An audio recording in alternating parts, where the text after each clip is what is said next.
Here's how to fix Blender OpenGL 4.3 error. So as you can see, this is the error that has been happening. Afterwards, click on the OK option. Now what you need to do is redirect yourself on github.com. On github.com, you will see there the options. Where you need to do is to scroll down until you see there the assets. Afterwards, click on this link to download. Make sure that this is the link that you are going to find.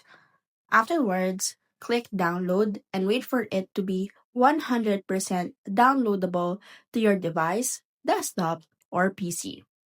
Afterwards, go to the Files option, click on the file, and click Extract All. This is where the zip of the file begins. After doing so, you can now go ahead and enjoy the Blender because it is now reinstalled to your device, to your desktop, or PC. You no longer have a problem.